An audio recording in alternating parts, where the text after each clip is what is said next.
Hello, everybody, and welcome back to the Rockin' Beards podcast. It's episode 55. It's your boy, HSR. What up? It's Syd. And before we jump into the episode, we're going to do that housekeeping stuff. So we're going to start with our favorite comment from last week. But it's not from last week. Plot twist. Yeah, it's because a week ago, we got a comment on our Oasis Definitely Maybe review. About a week ago. Yeah, and to be fair, Lindell, you did comment, and technically it could have been you, but I went with Carl Roberts' comment because of what album we're doing today. Oasis had a huge impact in the UK back in the day. Noel's songwriting is right up there with the best songwriters ever, without a doubt. Thanks, guys. Enjoyed the review. And that dude has commented on it. That video has gotten so many comments relative, like it was surprising how many people keep coming back to this one Oasis review we did and commenting.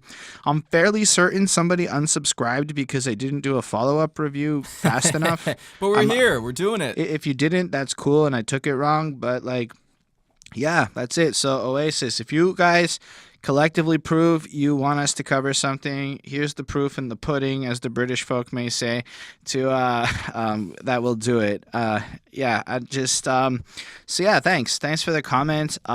I kind of see where you're coming from in terms of like the songwriting, we'll get into that more later on. We also have the request list below, and this was on the request list. It did get requested, so we're doing that. Super high request numbers. And if you do want to see us cover particular albums, let us know. And we're going to try to pivot the show a bit to have some older, more classic albums, because let's be real, the new albums maybe aren't as exciting as going back to some of the best ones in history, so you never know what we're going to do next.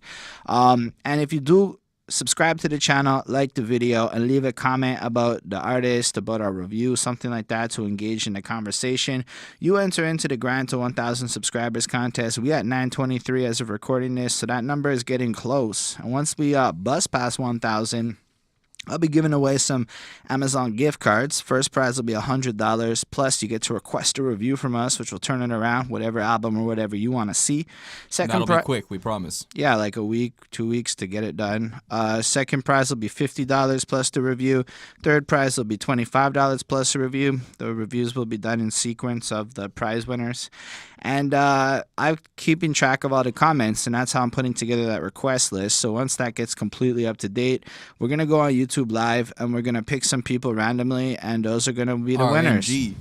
And we'll contact you via the messenger system I discovered YouTube has. Fucking who knew? And you'll give me your email address, and I will send you Amazon gift card money. And then life will be good, and we'll think about the next contest. On that note, I'm pretty sure y'all came in here to discuss something a little bit more interesting than winning money. I mean, maybe that's why you came. But we did come to talk about something. Mr. Sydney, why don't you do us the pleasure of introducing the album that we will be discussing this week? This morning, I guess afternoon or evening or late night for some of you, whenever you're watching, we have decided to go back and do a heavily requested album, Oasis's classic, What's the Story? Morning Glory. And that is what we are going to talk about today. So since I've rambled for several minutes, why don't you start us off with how you feel about Oasis, your thoughts on them, this album, your experience with it, contextualize for those folk watching. I mean, look, if you watched the last Oasis video, you already know that Oasis isn't my favorite band. Wonderwall, which is on this album in particular, has always irked me. Having said that, I recognize objectively that it is a classic song and will go down in the annals of rock history as one of the favorites. It's not Oasis's fault that everybody with an acoustic guitar plays this every time they get their chance. It's not their fault. Having said that, their claims to being the new Beatles, that's on them. So whatever you feel about that. I have enjoyed the feud between the two brothers since the band broke up. That's hilarious to me. Scissors versus potato peelers. Gotta love it. You know what? I would love that if they actually started a trend where people started playing like form a band, scissors player and potato player, and just call it like Oasis Plus.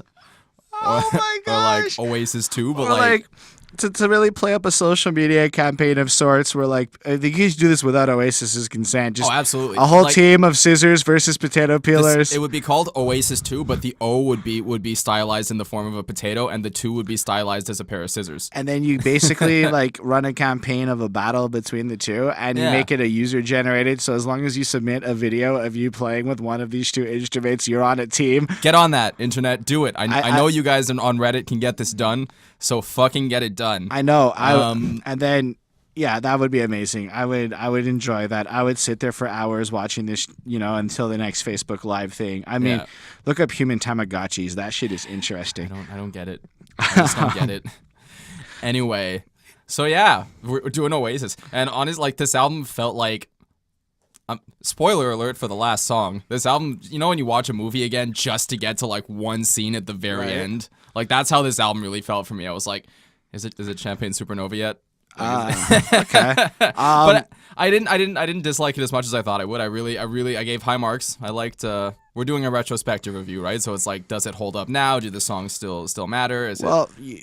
In my case, it's a little different because I looked at this track list and I knew off the jump Wonderwall.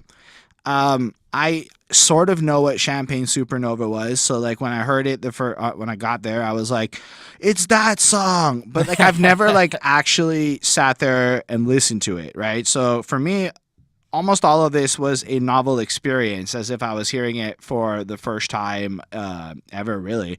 So with the exception of Wonderwall. Everybody knows Wonderwall. In fact, when I started playing bass guitar, the girl I was dating liked Wonderwall. So I took a lot of time. Surprise! College girl likes Wonderwall. So I took a lot of time to learn the bass line of Wonderwall, and it's just not a useful skill in my life because that is just not a useful skill. There's a college humor video called "How to Play Guitar Enough to Get Laid," and the guy literally starts off going, "There are millions and millions of chords, but there are only 4 chords in Wonderwall."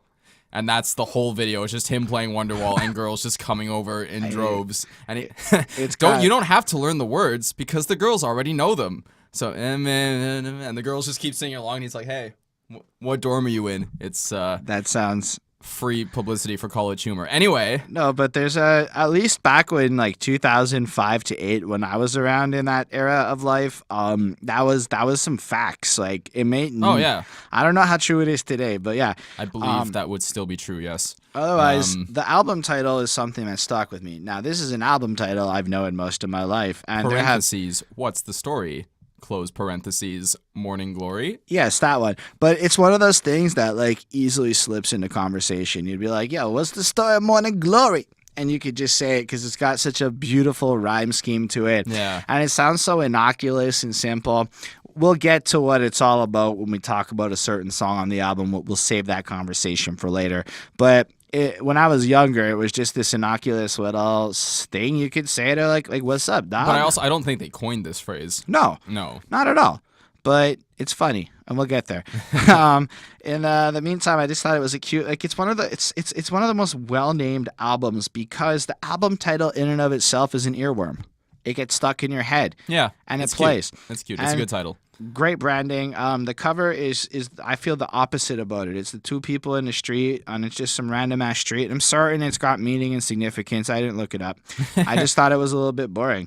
I actually like it because it's a nice symmetrical photo, right? Because you look at photography and the most pleasant photography. Photographers like to get angles that look even and symmetrical, and that's kind of what they do, right? Like they need to capture the moment in as pleasing a way to someone who wasn't there as possible. So that's what I like about this. I also like how it's really nondescript. Like it could work as the cover as of an Oasis album as much as it could work as like the cover of The Conjuring 2.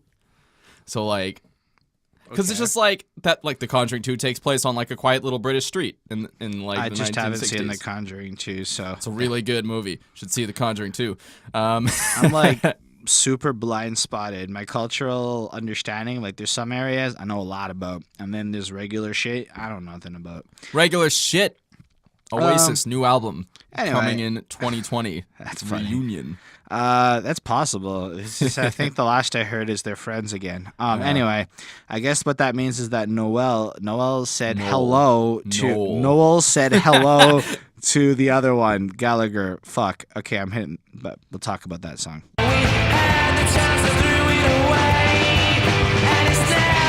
All right, Sydney, how do you feel about Hello from the Other? No, the other Hello. Not Adele. Not the song that we're doing. Right, my bad. So Lionel Richie's Hello is no.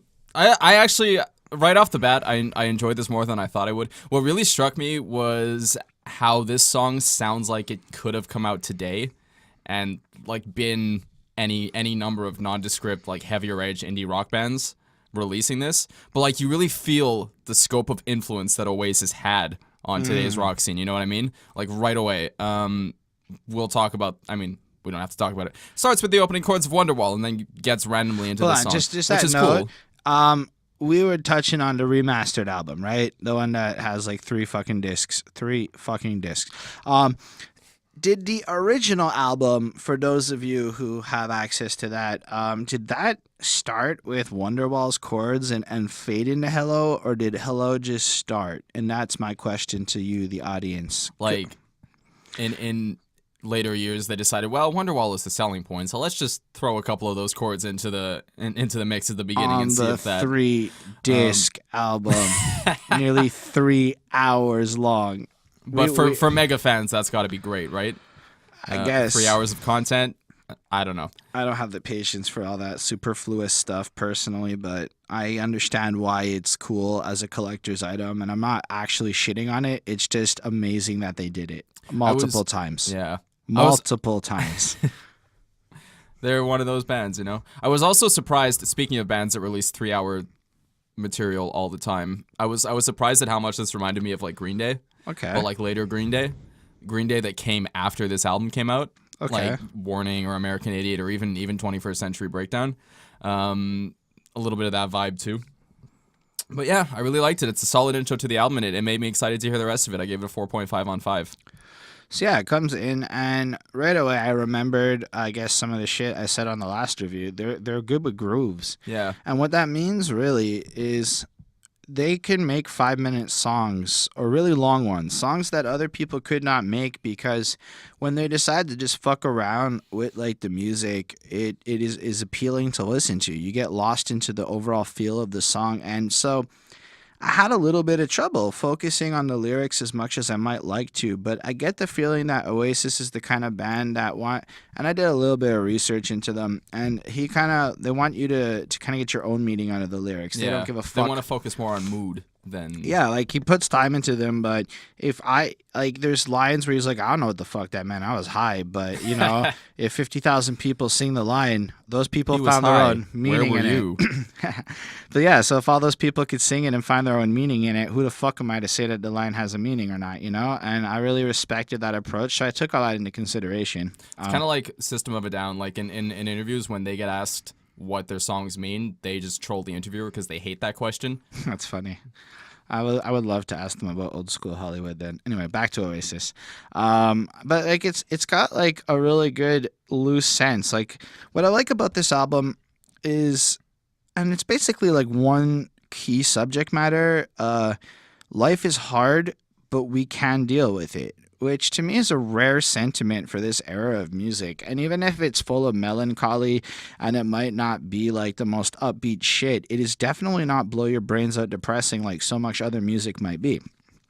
So like you got lines like, I don't feel as if I know you, you take up all my time, the days are long and the nights will throw you away because the sun don't shine. And for me at least, it's like acknowledging the relationships with people in your life that are just succubuses draining your energy and your soul and shit and wasting your time, because to me at least time is the most valuable commodity in my life. So if you're gonna be around, you gotta be interesting or something, like there's gotta be value here. It can't just be you sucking my energy. I'm on the first song and Oasis is already getting me feeling and thinking things, which is pretty cool. That is cool. And like nobody ever mentions the weather. Can we make or break your and that can make or break your day. And it's a funny line because it's like kind of commenting on small talk's bullshit nature, but it's like the fact is people ask about the weather all the time. Oh like, yeah, or just bring up the weather like, hey, it's been nice this week. But like really nobody talks about the weather. So, like, it's really just a shallow thing that flows into other less menial conversations. I would argue that people talk about global warming all the time, which is intrinsically linked to the weather. But I would say that in at least my anecdotal current universe, the weather is kind of not a real topic. Like, we kind of loosely talk. I talk about it personally because I care in terms of once the snow goes away, I can cycle to work. But say like midwinter, the weather conversation might be there's a big storm or not. The conversation is fuck the weather sucks. But yeah, like and it's then global warming. But then like you really go into other stuff, but I like the idea that like really nobody even bothers to talk about the weather, and this is really kind of an integral thing. So taking the idea of something that is so lame and basic as small talk, I'm proving that this thing actually has a lot of intrinsic value to your regular life, and I'm like, man, that's surprisingly deeper than I was expecting, you know? And like a lot of the times shit sounds deep, but you can't piece anything out of it, whereas this kind of sounds mundane and I'm finding great shit out of it, you know? Nobody ever seems to remember life as a game we play, and I think that's a lot of the mantra of how these guys are. They don't actually give a fuck. They don't need to read The Subtle Art of Not Giving a Fuck. They wrote the book in the way they made their lives, you know? And like I like it because life is a game and we all do take shit way too seriously sometimes. So hearing something like that's pretty cool. Apparently, they interpolate Hello, Hello, I'm Back Again by Gary Glitter. And as a result, the sample they use, they have to pay him royalties to this day on this very song. Hilarious. And I don't know who he is, but he was influential in the UK Brit rock scene. Where is that? I don't know. Just kidding. And then, but I really dig the overall feel on this. You get the sense that there's this commentary on how people are fake. They're trying to be real. They're recognizing that being real in a fake world is not easy. And that you just kind of got to be real with it regardless, and that your perspective is powerful. And I'm really into perspective changing these days, so I really appreciated this. The groove's pretty solid, but I give it a 4.25, mostly because stylistically, some of these songs I like more than others, but they all kind of blend into, I like that one a little bit more than that one. And I don't have good reasons for my grades beyond that. They're all really well made, and that one I liked a little bit more than that one. I'm just being honest with y'all. They're extremely talented music, and I'm certain, based on the laws of repetition, that if I were to sit there and actually listen to this album 8 or 9 more times, this may become one of my favorite records because it's got that level of depth and complexity to keep you coming back and find it. And I want to give it its credit now, regardless of the grades I give it today. So let's just roll with it. Yeah.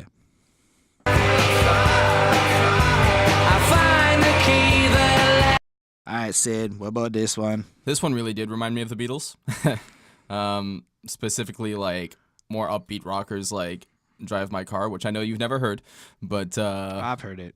You heard it? Man, you can't avoid the Beatles. Every girl I've dated loves the Beatles. It's just 2 weeks ago, Bonnie and I were going beep, beep, beep, beep, yeah, and you were so clueless. You were like, I didn't know your reference, but I've heard the song. That doesn't mean I know the reference. I've heard the song because people have played it for me. Having said that, I really like the whimsy. I like the whimsical nature. It's like, you know what I mean? Like, I don't know. Okay. It's a kiddie little song, but I like it. I enjoy it. It's really catchy, and it put a smile on my face. I gave it a 4.5 on 5. This one was okay. When I say okay, I mean it's really well made, but I liked it a little bit less than the opener. It kind of did have that feel to it. It was a little, like, I guess looser, a little like honestly, maybe if I was really like fucked up at the beach, I would really like this song a lot because of the general feel that it had. It felt like almost beach music. Yeah. And I wasn't at the beach. It's still kind of snow in Montreal. But don't you want to just like sit back and just like close your eyes and picture the beach? No, it's just sad when I open them. But no, it's kind of what it is. But it's not my favorite sound, but that's okay because it's still really an interesting song. So we still play up on the keeping it real ideas. You've got to roll with it. You've got to take your time. You got to say what you say. Don't let anyone get in your way because it's all too much for me to take. Don't ever stand aside. Don't ever be denied. Respect yourself. You want to be who you'd be if you're coming with me. Kind of like he's the real deal. You got to and he's laying it down with very base language, very simple concepts that might almost sound like slogans or something. But it really does take the idea of you need to be comfortable with who you are and kind of respect yourself enough to be who you are if you want to roll with him and his posse, which is a pretty awesome fucking message, you know?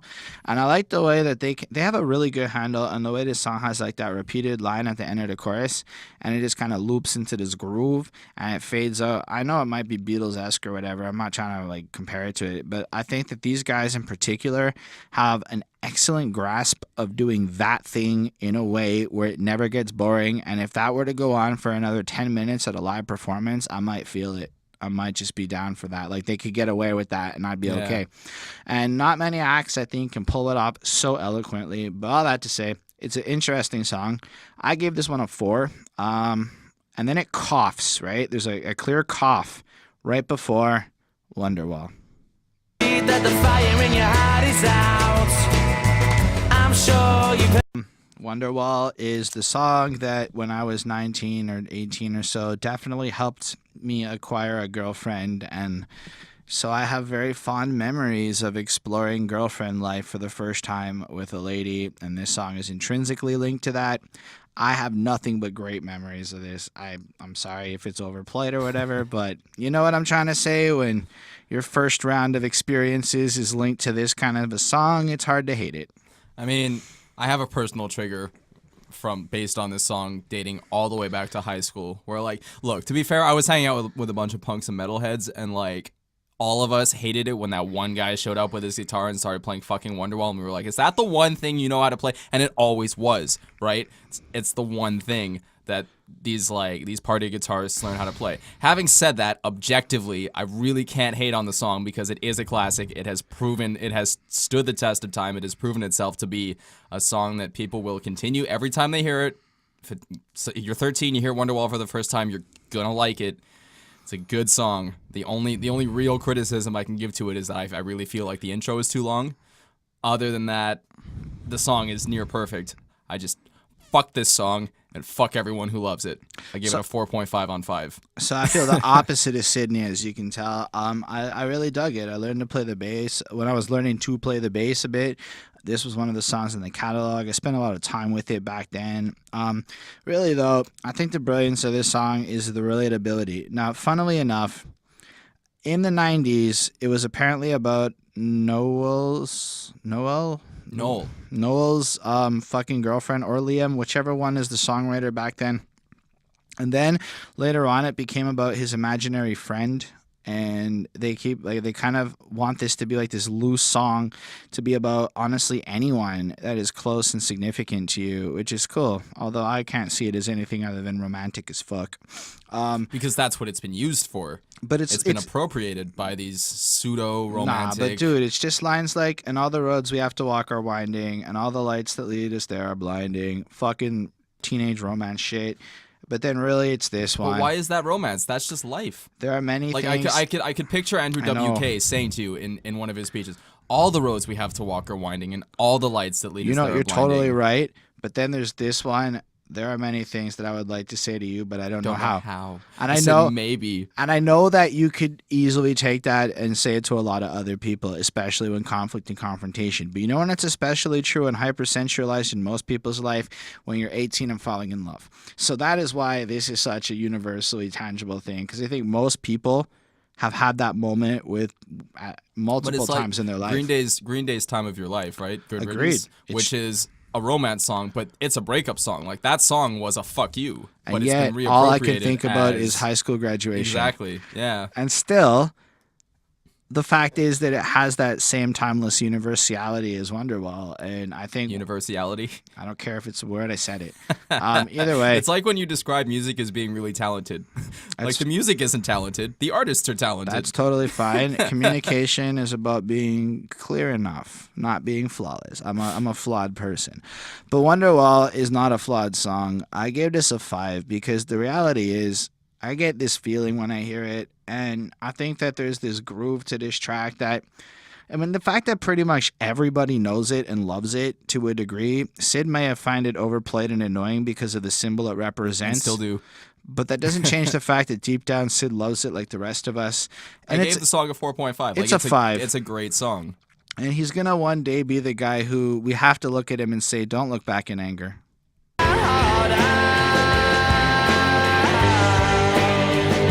Okay, so I'm reading on this song a little bit, and I found out that this was like this song that united people after the Ariana Grande incident, in I think it was Manchester, Yeah. and I'm like, wait, this song is like a song?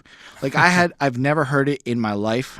I didn't know this was a big deal, and I'm blown away. But then I heard the song because I hadn't even like heard the song when I read all that. It was like, oh, it makes total sense because it's just got that come together and bond feel that it just resonates through it. Anyway, I actually I heard the song and I was like, "Oh, this is that song," because I've heard this song. Like it's one of those songs that just gets like it's in movies, it's in commercials, it's all over the place. So like I recognized it. I didn't realize it was Oasis, but it's a good song. I really like the line, "I'm gonna start a revolution from my bed," because you said the brains I had went to my head. I enjoyed that. I thought liked it was a it cute too. little turn of phrase. Apparently, it's influenced by Lennon and something he wrote that literally has "revolution in my bed" in it.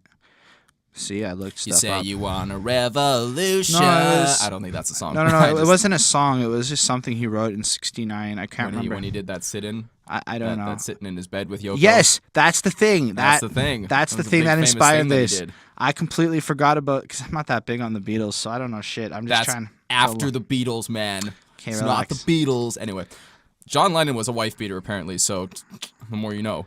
Having said that, what else did I have to say? Yeah, it's got one of those big classic choruses. I gave it another 4.5 on 5. Yeah. So apparently Noel was very high when he wrote this, and Where were you? I don't know. I wasn't with him. I was a little bit young when he wrote this. I don't even think I was 10 yet. But yeah, and apparently Liam was the one who came up with the actual words, and so Sally Can Wait, because Noel was kind of mumbling and having trouble finding words, and then Liam's like, "Are you saying and so Sally can wait?" And so it was. And I like that. but like apparently it's a song about how Sally broke up with the protagonist and now she wants him back, that things have happened, and you can kind of get the sense of that, like, "Take me to the place where you go where nobody knows if it's night or day. Please don't put your..." Oh, sorry, that's not why I quoted this, but I'll get to that point in a second, but you just get the sense of like this girl wants him back. His life's in a different place now, and he's kind of reflecting like, "Fuck it, I'm with you, this new girl, so Sally can wait," as we're walking down and enjoying each other's things, And so Sally can wait. She knows it's too late as we're walking by. You all probably all know the whole chorus, and you probably all know this. But what I loved is the part where he's like, "So take me to the place where you go where nobody knows if it's night or day. Please don't put your life in the hands of a rock and roll band who will throw it away," because I think that might be one of the most honest sentiments that's ever been truthfully expressed by a musician. If you look at the current state of like the music industry and the way artists will just influence you into the worst possible decisions for a little bit of capital gain. Like nobody wants to be a proper teacher no more. And if you really think about the amount of grown-ass people who will spit poison to kids for money, it's fucking disgusting. Honestly, it's something that really lately I think a lot about. So that line really just kind of like hit me because he's kind of right. Like, don't put your life in the hands of people who don't give a fuck about you. It's just stupid. And Because adults don't exist. and Oasis does believe that they're a band that is responsible with your life, but given what they're saying on this album, at least, I can't hate the idea that they're on the good side of things, so that's cool. But you really get this sense of moving on and overcoming and stuff, and yeah, so I give it a 4.5 on 5 because it's pretty great. Well, hey now. Hey, What will it hold for me? Sid, what do you think of Hey Now? We're gonna rock this. I felt like it was kind of background music. Like, I didn't hate it, but I didn't like it as much as I liked everything that came before it. I like the melancholy vibe of it, but I didn't really find anything that I could super catch on to. Like, it was decent. It was a well-recorded song. I don't know that it stands the test of time. It's one of the more forgettable ones, so I gave it a 4 on 5. Yeah, I don't agree. I think this one's pretty good. All right. I feel like this track kind of has the lines "Feel no shame, 'cause time's no shame, feel no shame," which I thought was pretty cool.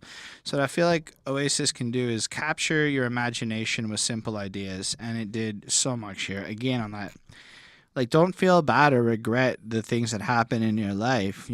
Focus on the fact that, like, time isn't going to hold you back. It isn't like you obsessing on the past is like this choice that people do, and you shouldn't really feel shame. You should just be cool who you are and unapologetically approach the future.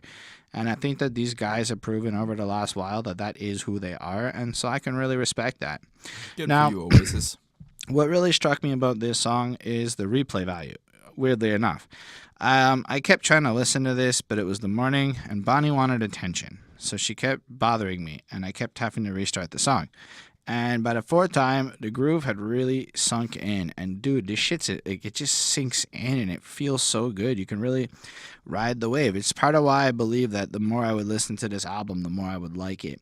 So I can understand maybe it's not as flashy as some of the others, but it really got me. And there's a lot to like really just resonate and meditate to. Like, this is a meditation album almost. You know what I gotta say at times slipping away, and what it will hold me. What am I gonna do when I'm looking at you? You're standing ignoring me. And you just look at these lines and these little isolated moments of emotion. It's like you can just picture him standing there just trying to get a moment of your time, a little bit of that. And maybe it's just because I'm so fascinated with the idea of time and some of the things he's expressing, so it boosts my empathy with the song a lot. Time. Space.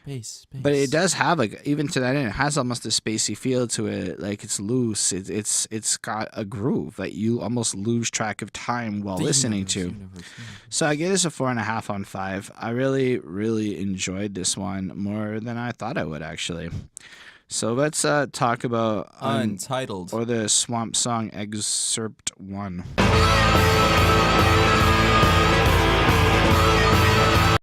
So apparently there was a jam session with, I think it was a Paul Wall or Paul something. Paul Wall, the rapper? No, somebody else. I think. I don't know who it is. And they grooved and jammed, and they wrote something called Swamp Song, and this is Excerpt 1. And it's called Untitled on this album, but it's called Swamp Song on the internet. Even on the Genius page of lyrics, which it has none, but it's called Swamp Song. So I was forced to dig a little deeper and see what the fuck this was about. There's no vocals due to it just being like a groovy jam session. Apparently they used it as their concert opener for a long time because It's more meant to be like this groove. You jam out for a while and it fades into something. So that's its purpose on this album. It kind of starts off super quiet and it gets progressively more louder, more different, has stuff flowing through it. I could see how it works really well at a live show, and I can see how it's a really cool jam session and almost maybe a throwback to some of the way their last album sounded. But I give it a 4 because it felt a little bit disjointed on this album, but still a pleasant listening experience. Now that I know the title, it makes the 5 on 5 that I gave this even more of a 5 on 5. Look, on a rock record, if you're rock and roll enough to fucking include just like a 50-second jam with a fucking harmonica, like, you win. That's about as rock and roll as it gets. It's just balls to the wall emotion. Like, you don't need to add any extra meaning to it. There doesn't need to be anything behind it. It sounds really swampy, so I like, it sounds kind of like the bayous of New Orleans a little bit, especially with the harmonica. But yeah, man, I fucking dug this. I was like, the whole 50 seconds, I was just like, yes, rock as fuck. So yeah, 5 on 5. Man, some might say that Oasis is a great band. Just me, or is this one a little Beatlesy? It might just be me. I'm not that this good. one I did not feel was very Beatlesy at all. Okay. Maybe I'm wrong. Whatever. It was like the singing. It was the singing. I on this one I could really start to feel how a lot of Oasis songs start to blend together. Having said, like, I really liked how it starts with this like really like gnarly blues rock riff, especially after that like super rocky interlude. Like they flowed together really well. I really like the guitar work on this one in general, like all the way through. I like the guitar interludes, but the rest of the song, I felt it was just a little bit Oasis by the numbers, so I gave it a 4 on 5. So I don't know what Oasis by the numbers is, and I couldn't have that perspective, but I can comment on the fact that they do have a certain blend factor to their music, but in a way that is weirdly beneficial to their cause. I've never heard the blend effect done to a point that makes me like the album more because it flows really fucking well. Except for these 2 Excerpt songs, most of them really just feel like they're a good collection of a similar sound with a similar theme. But unlike a lot of acts that try to get super specific, it's almost like they take a step back to be as vague as possible so that you really are just left for your imaginations. Maybe it's almost, it's those Mad Lib things where you fill out words to fill in the story to make it more. That's kind of what Oasis feels like to me. Like, just I don't know if that was supposed to be a compliment or not. No, it's cool. It your is. music feels like arbitrary collections of words. But that's kind of how they feel about their lyrics. So I don't really feel like it's the most obtuse thing. They want me to interpret it in a way that makes me come back to it and buy their 3-hour fucking box set. Yeah, fair. I mean, I think that's how Kurt Cobain thought about his lyrics as well. Like he would just put words that rhyme together, whether they meant anything or not. I mean, they were really fucking high, so they've admitted on several occasions some of the lyrics are not clear. So I'm fine with that. But that was cool because when Oasis does it, it's fucking awesome. When other bands do it, it might not be. So I'm giving these dudes the credit, man. Like, it's impressive what they were able to pull off in light of it all. But just lines like, because I'm standing at the station in need of education in the rain. So this is when he would skip school and go hang out in the rain at the train station. Need no but then education. You made no preparation for my reputation once again. Apparently this is people never believed in them. She's got dirty dishes on the brain. It was overflowing gently, but it's all elementary, my friends. So you can just picture like his mom or his woman yelling at him because the dishes aren't being done as he's just chasing his dreams of being a rock star. But now he's famous and thinking back on all this, and that's how this song came to be. And that was sweet. Like, that is kind of like, as a guy who grinds a lot, sometimes it's hard to remember to wash the dishes and shit. And just looking at these very basic things, it's like relatable that with all the technology, with all the everything, in 100 years, there's still going to be somebody yelling at their partner for not doing the dishes because they're distracted by a project. Maybe. And if not the dishes, something to that effect. And I think that's an amazing universal truth. And then there's a lot of, some might say this and some might say that's throughout. And with the general tone of, like, kind of rich people don't understand poor people. So some might say they don't believe in heaven. Go and tell that to the man who lives in hell. Some might say, you get what you've been given. If you don't get yours, I don't get mine as well. So this is kind of implying that, let's say me as a middle-class dude, if I'm sitting there bitching about how I can't get mine out there in the world, and I guess it kind of hit home because I do this, and imagine what the poor person is dealing with. I come from poor, so I know what they're dealing with.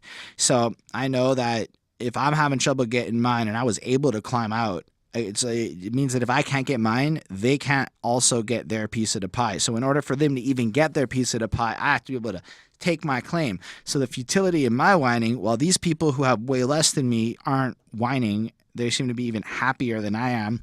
They may have figured out some simple truth and shit, because it's a bit of a commentary on how it's like the people who aren't living in hell have time to talk about that heaven is real or not.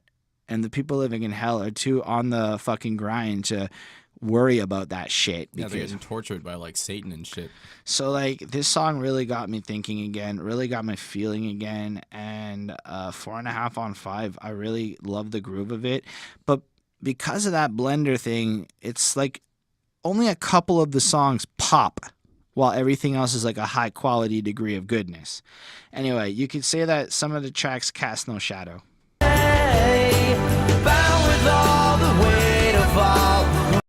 Cast no shadow. That's the one we're on, right? Yeah. I felt like at the beginning that maybe it was Wonderwall again, and I had somehow fucked up Spotify, and but it wasn't Wonderwall. It was another song. That is so the joke's weirdest, on me. The weirdest voice you've done ever in all of these shows. Thanks. I tried, but intro sounded like Wonderwall, but shorter, and I appreciated that. Okay. The rest of the song was cool. I really liked the philosophical musings that he runs through the track.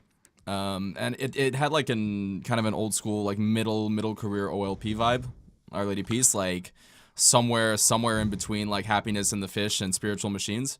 I really kind of got that vibe. Kind of makes sense because that's when all this came out. Yeah, like they were contemporaries, so like.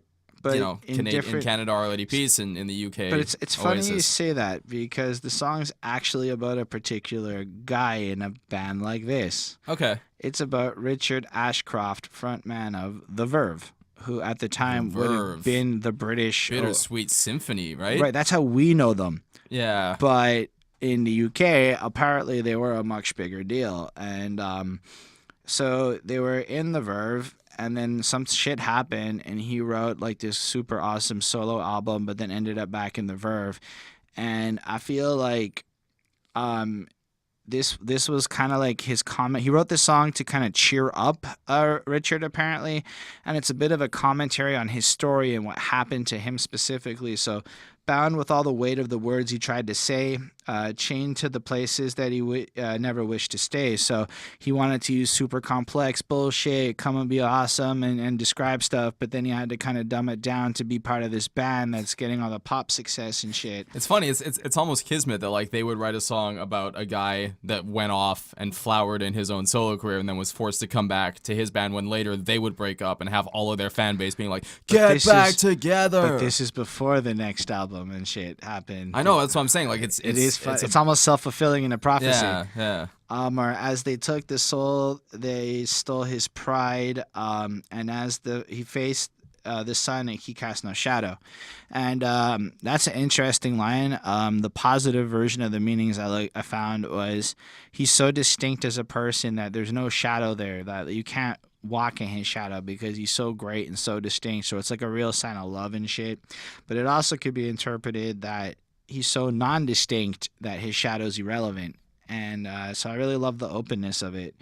And in a sense, Oasis views themselves as the opposite, whereas he's trying to be complex, they're trying to be mad simple. So it's cool to see them approach this. And generally succeeding. And yeah, so ultimately, let me just finish this quick. Whatever. So ultimately, like, it's just really cool. It's just a really interesting commentary. I give this a 5 on 5. There's a lot of meaning in it, a lot of passion, and you can really feel that. You can really just feel like the better end of what they have to do. Anyway, I gave it a 4 on 5. Next up is She's Electric.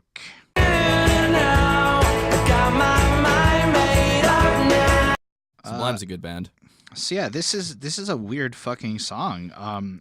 Like I'm sorry just to come in, but so he meets a girl and he proceeds to like describe a bunch of interactions with various family members and just the little impressions on them. And like considering some of the more serious topics or loose, it's just so weird, right?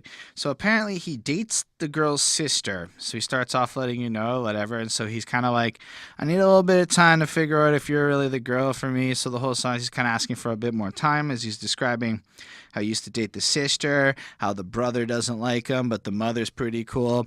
And the cousin's pregnant, but it's not his kid, which is important because people might think that he's the kind of guy to go for the cousin.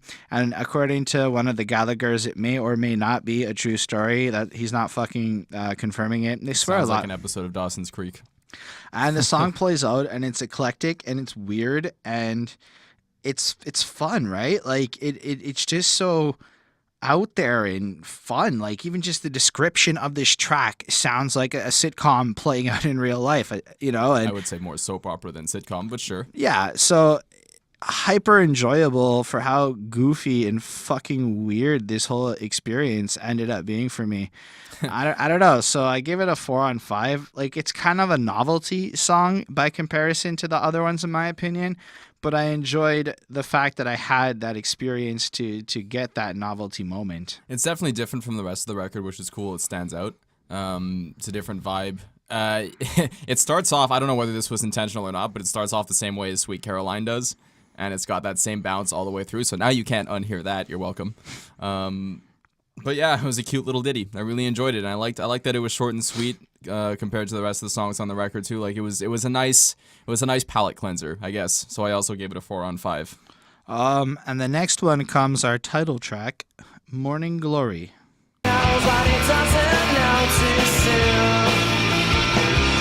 I really enjoy the way that this song announces itself. It's kind of like the way the guitars, the do do do do, like it's almost like alarms, like sirens ringing, like alarm bells coming through, like this is an event that's happening. Which is what a good title track should do, right? Like the title track needs to be like the main event of any record. Otherwise, why did you name it after that? So I like that a lot. I really like the it's got a much more serious kind of tone to it compared to the rest of the record. Like it's not necessarily darker, but it feels like there's less fucking around going on in this track. It almost feels like it's got kind of like an 80s rock vibe. Like I could picture like Billy Idol doing a track like this. It's like almost like a bad boy vibe to it. So I really enjoyed it. It's an intense track, and it's got a real sense of grandeur. So I gave it a 4.5 on 5. Yeah. So this song is I get the feeling it's very personal to them, right? Yeah. So all your dreams are made when you're chained to the mirror and the razor blade. That's a Coke reference. And today's the day that all the world will see. Another sunny afternoon, waking to the sounds of my favorite tune. Tomorrow never knows what it doesn't know too soon. So as I understand it, the Gallagher boys enjoy waking up, doing a line of coke, bumping their tunes, and building up the bravado to take on the challenges of the world, because without that they are having some motivation issues and such. So this is almost their cure, this cocaine and music frenzy that they're really into. For those of you who don't know, a line of coke is French breakfast. Yeah, I didn't know that. I'm kidding. But French people don't hate me, but you know I'm right. But then, as I understand it, morning glory is your morning wood.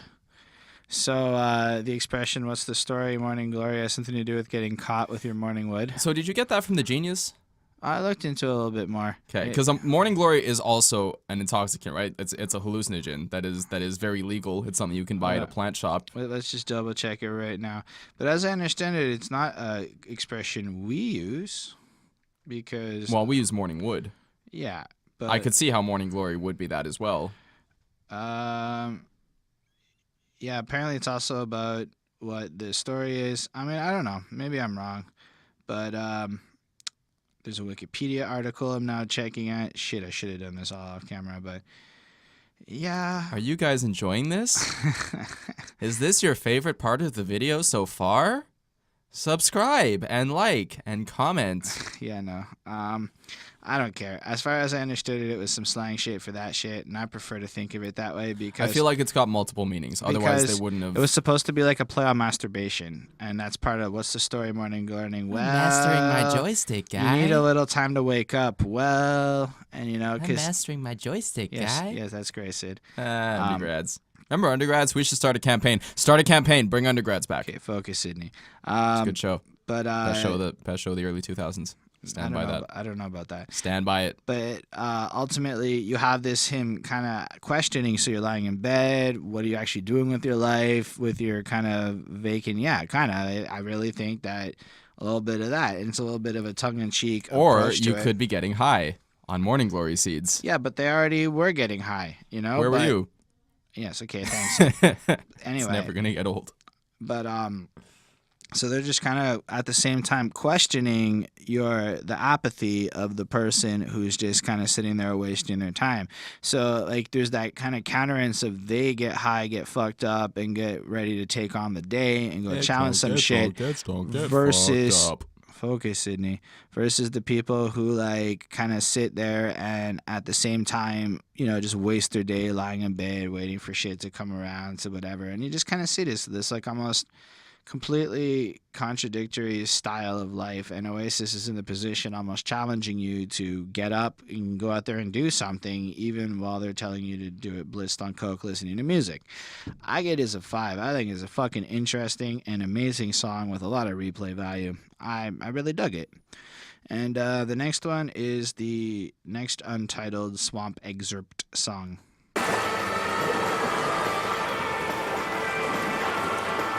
Rock and roll as fuck. It's just the other one with water on top of it. It's fucking cool. I gave it another 5 on 5. I don't have a lot more to comment. It does exactly the same purpose as the other one, and then the water just flows and serves as a bridge because the next track kind of starts with this exact same water sounds. So that's it. I will say it flows into the next track perfectly, and because the next track is so good, we're finally here. I gave this one a 4 because it's fine. Holden's wrong. It's not a 5. I mean, these little skits kind of feel weird on this album. I mean, I understand what it is. The attitude, I appreciate. The actual experience, it's hit or miss. Like, there could be moments I really dig that, and then moments it's like, ugh. I want to go get high. Fair enough. Let's Where were talk you? about Champagne Supernova.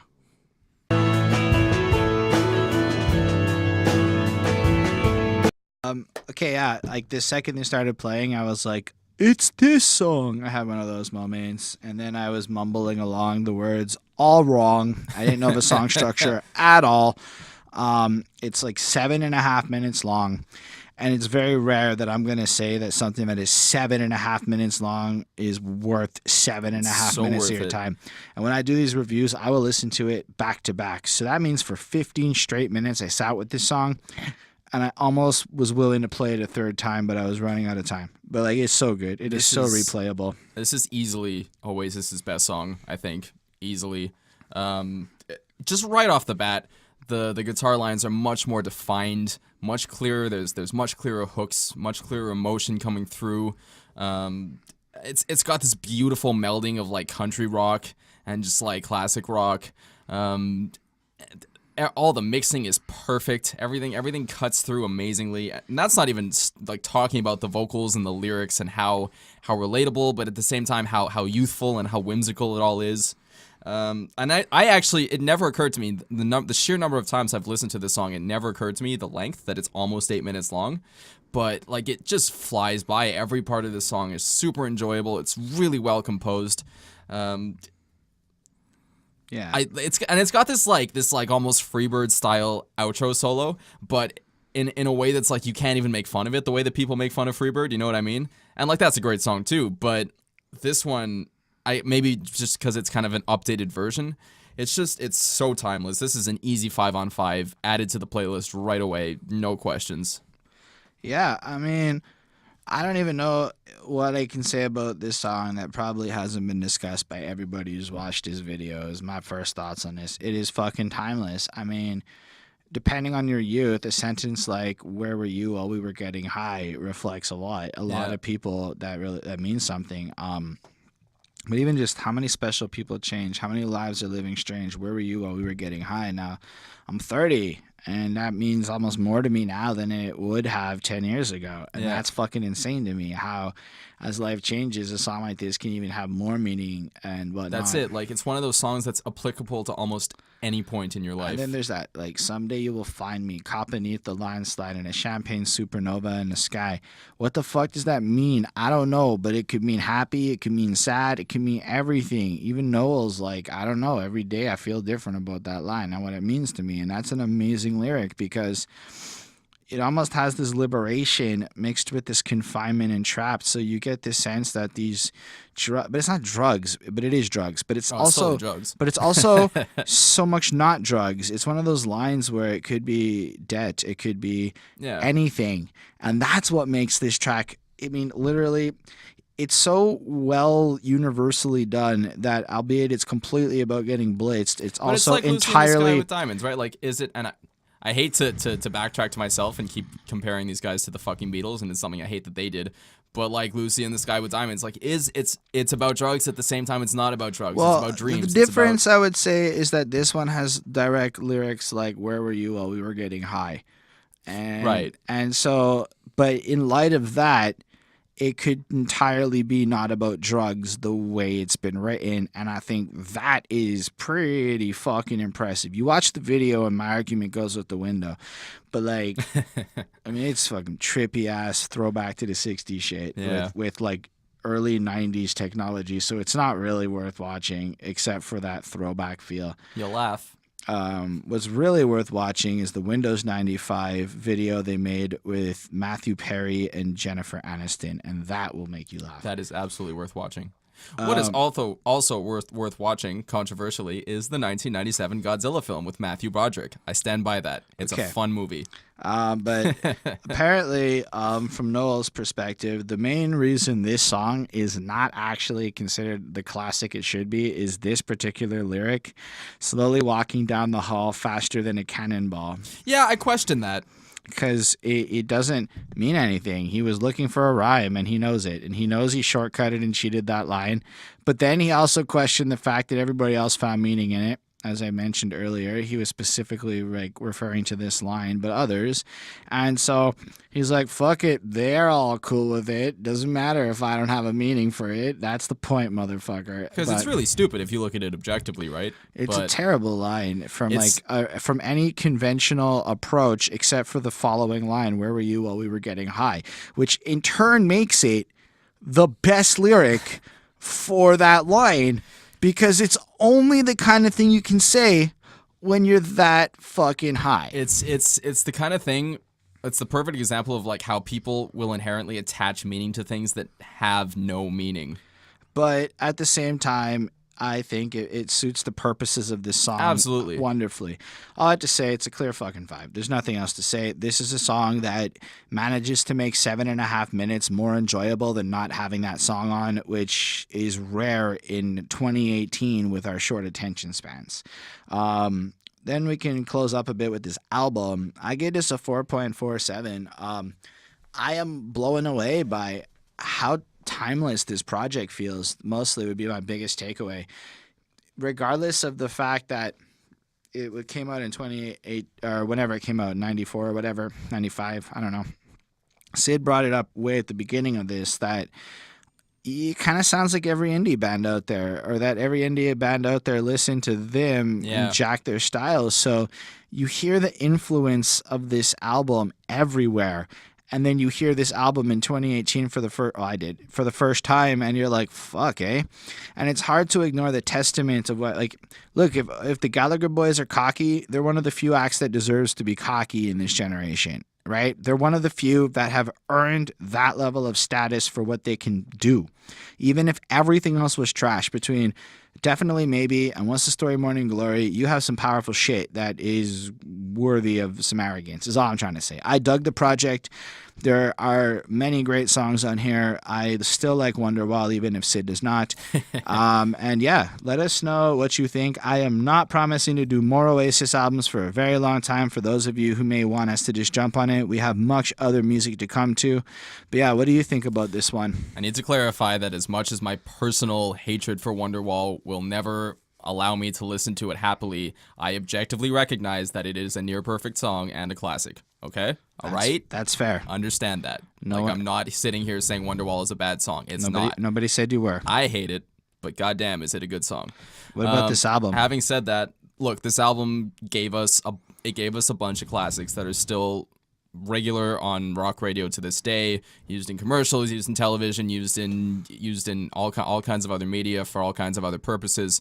So whatever we have to say about the album is essentially irrelevant. Like, it's the album will go down as a classic. Thank you to all of you who choose to actually care what we have to say. You're my favorite people today.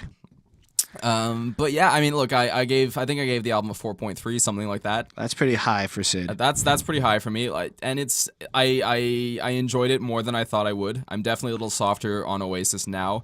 Champagne Supernova is still my favorite Oasis song, and that's probably never going to change. But I may go back and listen to another album, although apparently all the albums after this are crap, so whatever. I don't know if all of them are crap, but from what I read, the next one was crap because, according to Liam, there was a lot of cocaine, and when you're on cocaine, everything sounds great. So they didn't necessarily quality control the album. They trusted cocaine-fueled judgment. So this is from him. I haven't heard it. I have no opinion on it. Cocaine is a hell of a drug, but So yeah, that's all. Thank you all for watching this. We really do appreciate you being here with us. I just one more thing. Just if you are interested, like if you are a rock history buff, I would say that this record has its place and you should give it a listen, no matter what your preconceived notions of this band may be. That is a very fair statement, and I would say that I'm pleased and better for having heard this.